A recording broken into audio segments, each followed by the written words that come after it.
Hey there YouTube, Chemistry Tutors here, and this is the first series of Introduction to Chemistry, and this is the episode, Atomic Structure. Well, back to matter. All substances are made of elements, and all elements are composed of atoms. Atoms are the building blocks of all matter. Atoms are made up of basically three subatomic particles: protons, neutrons, and electrons. The proton. The protons are located in the center of the atom and this is called the nucleus. These are positively charged subatomic particles.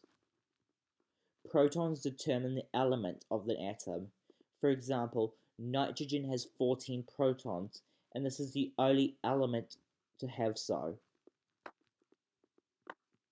This is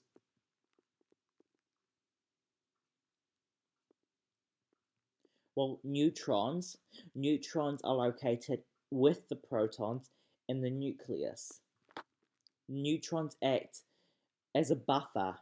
Because they are neutrally charged, they fit between the protons and stop those like charges from touching.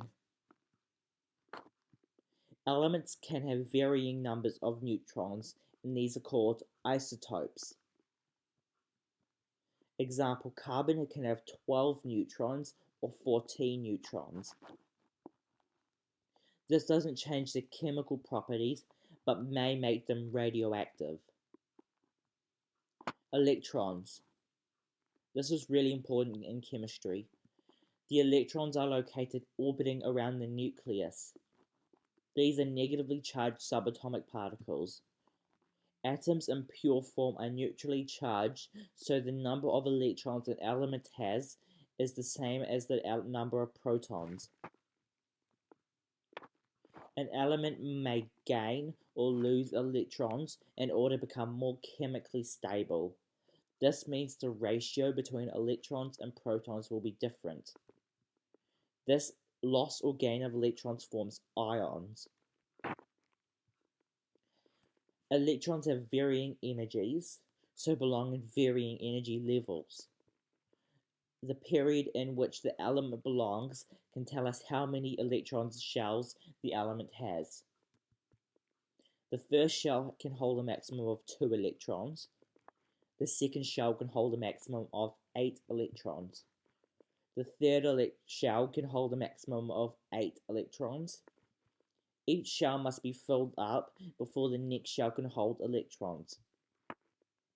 Well, when we're drawing atom diagrams, the center of the atom represents the nucleus. Well, you can draw the electrons as if they were planets orbiting the nucleus. When you're drawing an atom diagram, it doesn't matter what symbols you use as long as you have a key. For this key, I've used P to represent protons, N to represent neutrons, and little spheres to represent electrons. For this example, I've used chlorine 35, and this means there are 17 protons and 18 neutrons. In total, there are 35 subatomic particles in the nucleus. I've put the nucleus together, and the key is showing this. If outside in the orange is the orbitals, or the shells. In the first shell, in the inner shell, there are 2 electrons. This follows the rules that we've got, with the inner shell holding 2 electrons. In the outer shell, there are 8 electrons. In the valence shell, this is the outer shell, there are 7 electrons. As we discussed, all atoms have the same number of protons as electrons.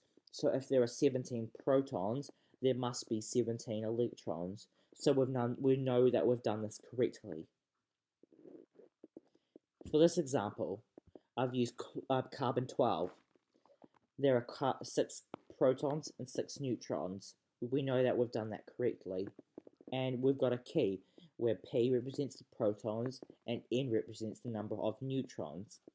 This time I've changed from spheres to represent electrons. Instead I've used X's. Exactly the same, I've done it correctly and it doesn't matter as long as I've used a key to represent what I'm doing.